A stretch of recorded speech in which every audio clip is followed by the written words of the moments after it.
Good afternoon. Good afternoon. Someone once said that in life, perhaps even more than education, experience is sometimes the best teacher.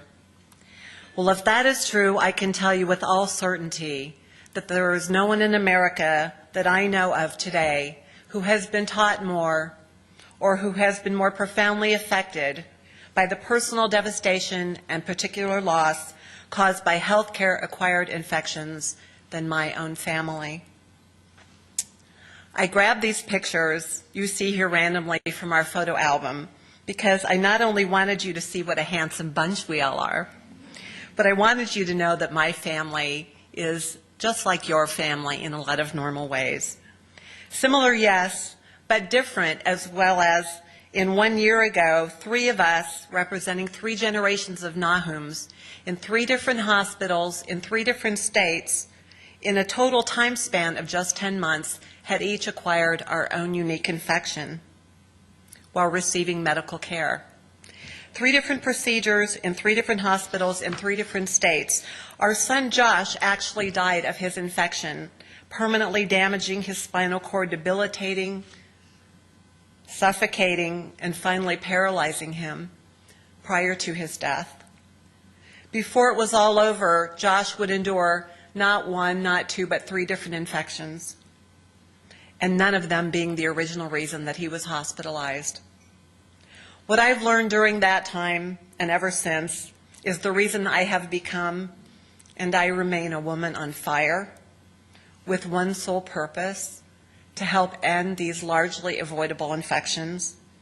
What I've learned through my journey thus far is what I've been invited to share with all of you who have gathered with us today. There exists a concept called the theory of sensitive dependence on initial condition. You may have heard of it by another name. It's also known as the butterfly effect. It asks the question, does the flap of a butterfly's wing in Brazil set off a tornado in Texas? It says, change one thing, change everything. It sounds complicated, I know, but really it isn't. Basically, it's the snowball that triggers the avalanche. It insists that everything in the equation, no matter how small, matters in a big way in the end. And the reason I reference it here today is because it's all about cause and effect, as are many healthcare-acquired infections. In everyday life, the theory of sensitive dependence on initial condition, hence, leave your driveway this morning, take a left instead of a right, and you may have provoked or prevented something life-changing in some small or some big way. Sometimes we get to know the consequences of our choices and actions. Sometimes we don't. And still, it's change one thing, change everything. In science, it demonstrates its capacity for dramatic change through a condition known as Down syndrome, where one single extra chromosome actually causes the condition itself. Yet without the presence of that one extra chromosome, Downs does not exist.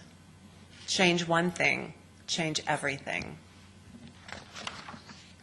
The theory maintains that actions and choices, both large and small, have the potential to change circumstances in amazing, unexpected ways.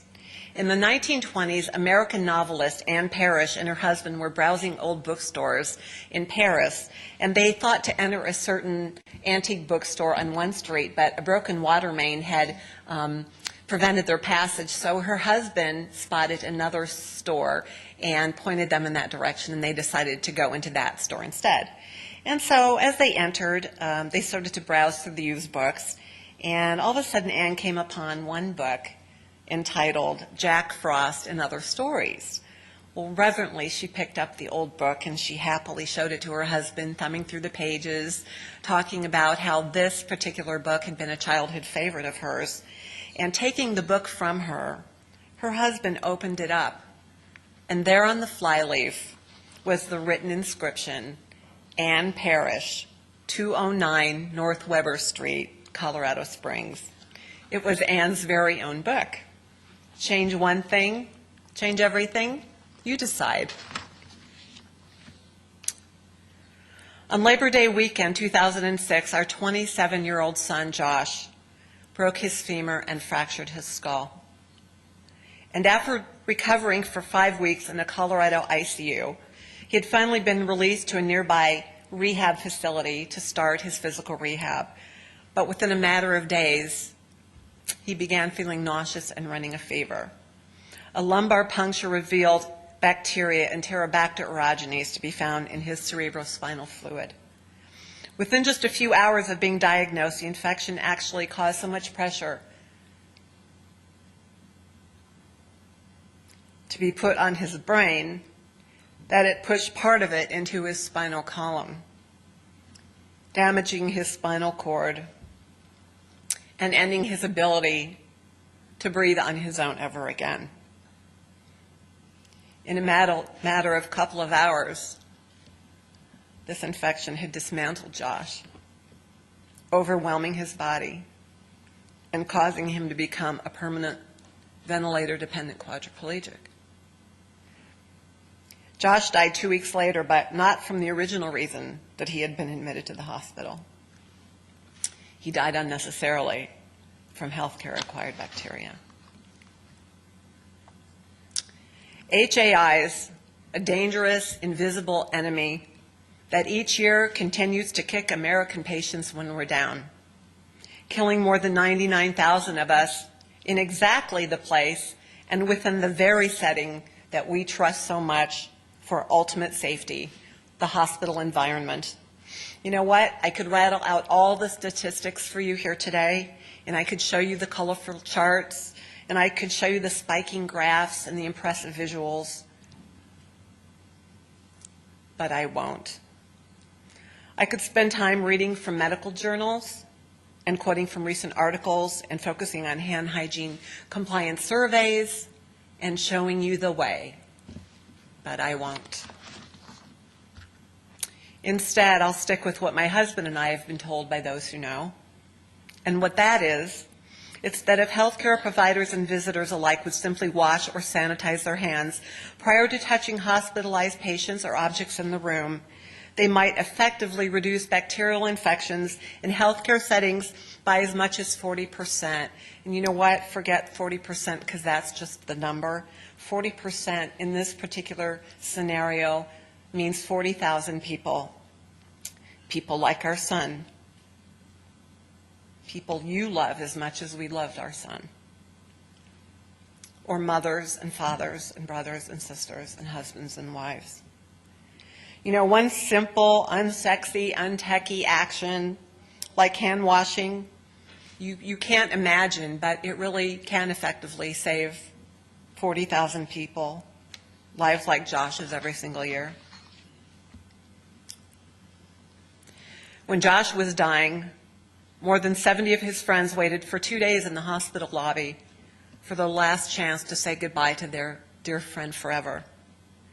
And every one of them had their own favorite memory of him, fun, silly, poignant stories of some hilarious antic or remarkable, wonderful moment or adventure that they had shared together. It was a single common thread that underscored their unique relationships with him, and they shared those times with us. When Josh was dying, he was only able to see in the direction that his head was pointing because he had become completely paralyzed.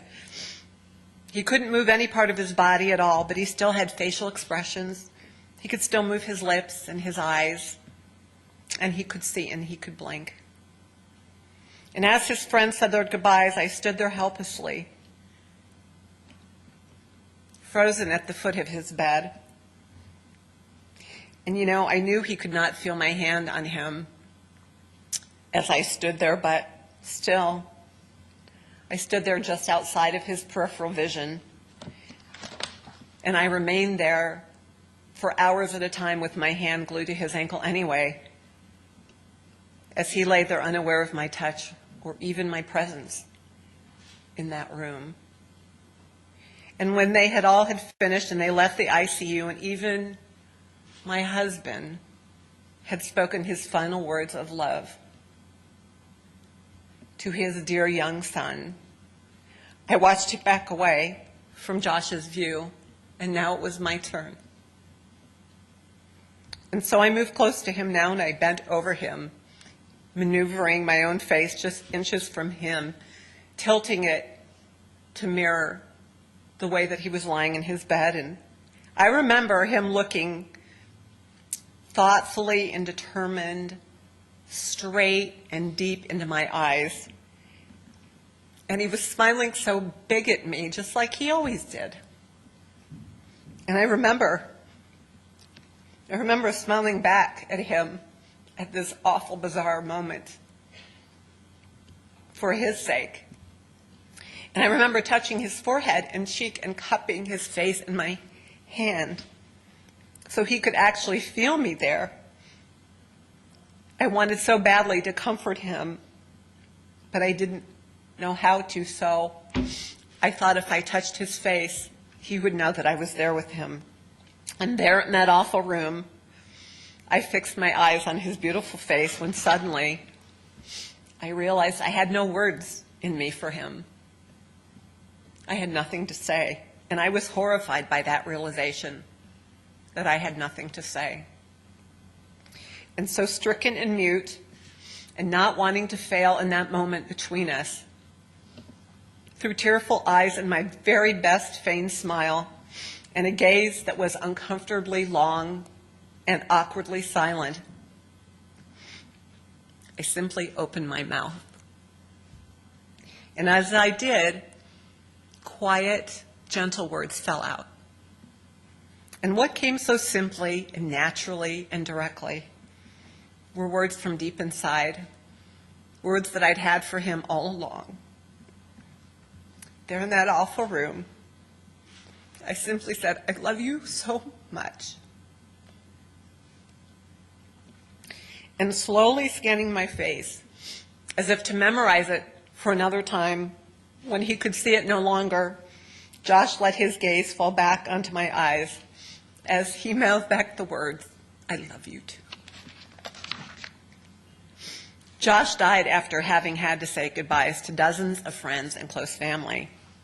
With a muted voice and mouthed words, unable to draw breath, to even whisper his farewells, unable to move a single limb, to gesture or to write, relying entirely on facial expressions to communicate profound thoughts that only he could know. Healthcare-associated infections represent an American healthcare disgrace that is killing us and our families unnecessarily. This is unacceptable and cannot stand. And I speak now to caregivers everywhere within the sound of my voice, to you nurses and doctors and ICPs, and you, the administrators and care managers, and everyone directly or indirectly associated with the delivery of health care. I often think back on that sad day, the saddest day of my life thus far, when I could barely think clearly enough to formulate or speak meaningful words to a dying son who should not have been dying at all. And it has transformed me into a woman on fire. The devastating experience of the loss of our son has since lodged solemn, compelling, and significant words into my mouth that I feel obligated to speak aloud for myself and for Josh and for patients present and future. So please listen carefully, because I am here at great personal cost and because of unimaginable loss that I will never recover from. You hold in your hands the power, every single moment that you care for a patient, to initiate awesome events far beyond anything you can even think of or dream, because what you do for a living matters. What you do is important, and how you deliver care has meaning, enormous impact with far-reaching consequences in ways you will never know, profoundly touching patients like Josh and families like mine forever. I ask that you consider the potential consequences of simply washing or sanitizing your hands when delivering care, and the manifestation of what that one seemingly small step can mean to one family like mine and the fate of the whole world. One person lives because of you, and all that they contribute after that is because of you. Change one thing, change everything. It's true. I would like for you to consider the far-reaching consequences and the repercussions of assuming the role of champion of best hand hygiene practices and infection prevention on your floor and within your hospital, and how you hold great potential to save a person's very life, and how the power of that one action is able to transform the world in profound ways, unknowable ways that you will not know and cannot know or fully understand, but their impact is immeasurable and exponential.